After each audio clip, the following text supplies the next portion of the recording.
Alright, mga minamahal, yes, it's me again, Alicia nyo. Nagbabalik muli para sa ating panibagong video.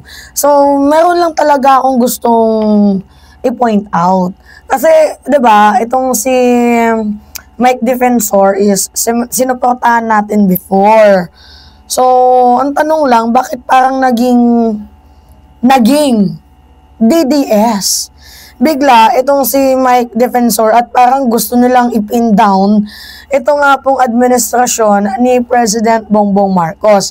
Kasi ganito, if you will remember, diba, yung surprise witness, na si Gutesa, nag-ask ng help dito nga po kay Mike Defensor.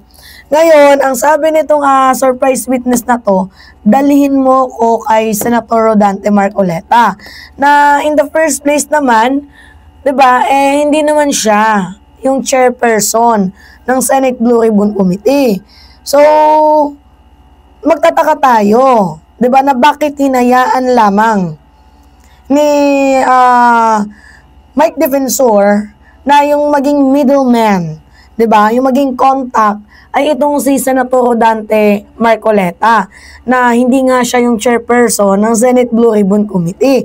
Ganito kasi ang nangyayari. Sa aking visualization lang gustong idamay itong si Zaldico.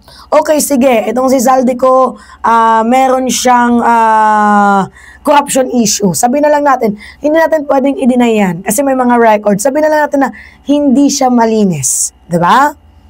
Ngayon, ang mangyayari kasi ganito, gusto nilang ipin down si Zaldico para mahila si Romualdez, para ikanta niya itong si House Speaker. Ngayon, pag kinanta niya si House Speaker, baka nagbabaka sakali sila na itong si House Speaker, ikakanta din itong si President Bongbong Marcos. Sa aking nakikita, mukhang ganon. 'Di ba? Kaya nga, hindi ko magets ano ba yung galit na meron si Mike Defensor dito nga po sa ating administrasyon. 'Di ba, kaya nagtataka lang ako na bakit ganun yung ginawa ni Mike Defensor na parang gusto nilang ipin down itong si President Bongbong Marcos. Yun talaga yung pinaka-endpoint doon. Hindi, it's not about Zaldico. It's about President Bongbong Marcos. Bakit parang tila baga naging DDS na yung atake mo? Buti na nga lang hindi ka nanalo kay Mayor Joy Belmonte. Kasi hindi natin alam na ganito din pala yung gagawin mong trabaho. Kasi very impossible na wala siyang contact dito nga po kay Ting Lacson. 'Di ba? At saka makikita nyo naman, yung surprise witness ay parang guided, coached, 'di ba? Ni Senator Rodante Marcoleta kung ano yung sasabihin. Kasi plakado, may tono. Talagang literal na kanta ang ginawa nitong surprise witness na to. Na, di ba, nagulat tayo na yung attorney na sinasabi nilang nag-notarize, dininay. Oo, hindi ko ginawa yan. Ba't niyo ako dinamay dyan? Kaya nga, itong Senate Blue Ribbon Committee ay iba-background check itong driver ko, no, TSTG ba? 'Di ba, ni dating Congressman Zaldico. So, iba-background check ngayon. Sa background check na yan, dyan natin malalaman kung sino nga bang tao na to. Kasi may mga taong witness for sale. Yeah, mga minamahal. May mga taong witness for sale to the point na babayaran ko, no? 'Di ba, mga minamahal? Tapos para sirain lang ang kredibilidad ng isang tao kapalit ang limpak-limpak na salapi. And dito naman kay Senator Rodante Marcoleta, much better.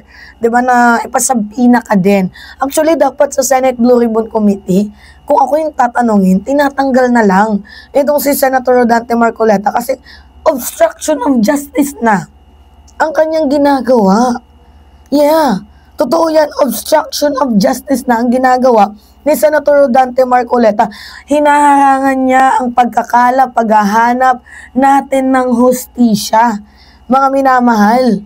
Kung kaya, di ba, pansinin ninyo, doon pa lang sa Diskaya family, 'Di ba? Sabi nga ng lawyer ng mga Diskaya, wag niyong gawing yung parang nagkaroon ng Alzheimer's, 'di ba? Itong mga Diskaya na utos naman 'yun ni Senator Rodante Marcoleta na 2022 onwards lang yung babanggitin mo, doon pa lang kaduda-duda na.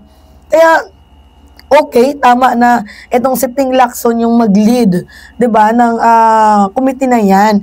Pero dapat kahit si Senator Ping Lacson ang mag-lead ng committee na 'yan, dapat tanggalin din, 'di ba, ang mga pampagulo. Kasi paano ma-execute ng maayos? Paano natin ma-achieve ang hustisya kung meron diyang mga pampagulo? 'Di ba, merong mga tao diyan na nanggugulo.